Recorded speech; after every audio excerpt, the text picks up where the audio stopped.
দর্শক, প্রধান বিচারপতি ডক্টর সৈয়দ রেফাত আহমেদের নেতৃত্বাধীন আপিল বিভাগের পূর্ণাঙ্গ বেঞ্চে নির্বাচনকালীন নির্দলীয় তত্ত্বাবধায়ক সরকার ব্যবস্থা ফেরাতে 10ম দিনের আপিল শুনানি শুরু হয়েছে।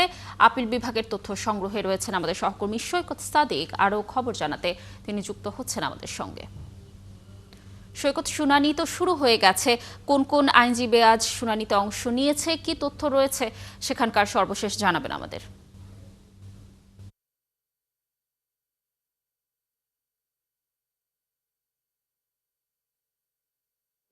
লাবণী, আপনি জানেন যে আজকে দেশের যে সর্বোচ্চ আদালত বা সুপ্রিম কোর্টে আজকে নির্দলীয় তত্ত্বাবধায়ক সরকার ব্যবস্থা ফেরানোর উপর যে আপিল করা হয়েছিল এই জুলাই অভ্যুত্থানের পরবর্তী সরকার আসার পর, সেই আপিল শুনানির কিন্তু আজকে 10ম দিন।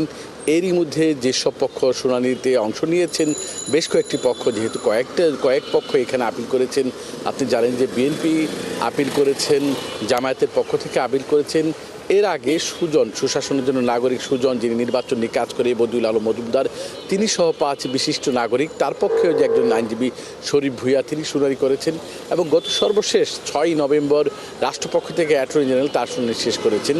এবং তারপর যেহেতু আজকে দিন ধার্য রয়েছে এবং আজকে শরীফ ভূঁইয়া, যিনি 5 বিশিষ্ট নাগরিক পক্ষের আইনজীবী, যিনি প্রথম শুনানি করেছিলেন, তিনিও আজকে কিছুক্ষণ আগে শুনানি শুরু করেছেন। যেহেতু প্রধান বিচারপতি ডক্টর সৈয়দ রেফাত আহমেদের নেতৃত্বাধীন 7 সদস্যের আপিল বিভাগে এই দীর্ঘ শুনানিটি হলো এবং টানা 9 দিনের যে শুনানি হলো, সেখানে আমরা অনেক কিছু কিন্তু দেখেছি। যেই সব পক্ষগুলো শুনানিতে অংশ নিয়েছেন, সবাই কিন্তু এক বাক্যে স্বীকার করেছেন যে বাংলাদেশের যে গণতান্ত্রিক ব্যবস্থা ফিরে আনার জন্য, নির্বাচনকালীন স্থায়ী সমাধানের জন্য নির্দলীয় তত্ত্বাবধায়ক সরকার ব্যবস্থা প্রয়োজন।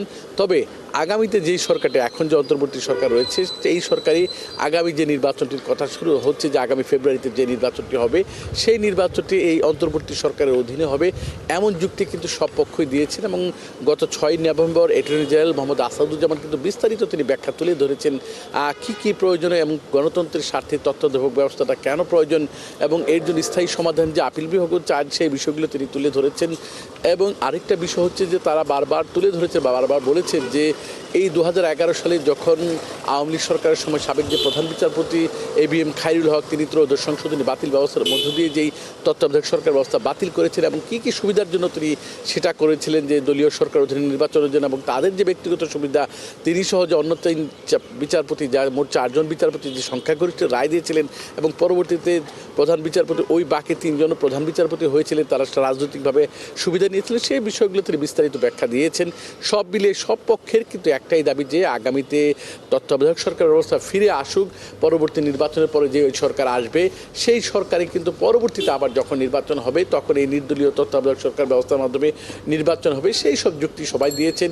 যেহেতু আজকেও শুনানি আছে, আপিল বিভাগ প্রধান বিচারপতি আজকে শুনানির পর তাদের জায়গা থেকে তারা একটা অবস্থান তুলে ধরবেন, ব্যাখ্যা দিবেন এবং এটা রায় যে কবে দেবে সেটাও তারা নির্ধারণ করবেন। যেহেতু সব পক্ষেরই শুনানি প্রায় শেষ পর্যায়ে, তো লাবণী, এখন যেহেতু শুনানি শুরু হয়েছে, আজকে বেলা 1টা পর্যন্ত শুনানি হবে, মাঝখানে বিরতি হবে এবং পরবর্তী সংবাদগুলোতে আমরা বাকি বিষয়গুলো কিন্তু জানিয়ে দিতে পারবো যে আজকে যেসব পক্ষ শুনানি করবেন তারা কি কি যুক্তি আবার পুনরায় তুলে ধরলেন এবং প্রধান বিচারপতি সহ অন্যান্য বিচারপতি তারা কি কি বিষয় বললেন, সেই বিষয়গুলো কিন্তু আমরা পরবর্তী সংবাদে তুলে ধরতে পারবো। এখন পর্যন্ত লাবণী, যে মেসেজটা হচ্ছে এই তত্ত্বাবধায়ক সরকার ব্যবস্থা ফিরে আনার জন্য যে করা আপিল, সেই আপিলের উপর আপিল বিভাগে দেশের সর্বোচ্চ আদালতে শুনানি চলছে।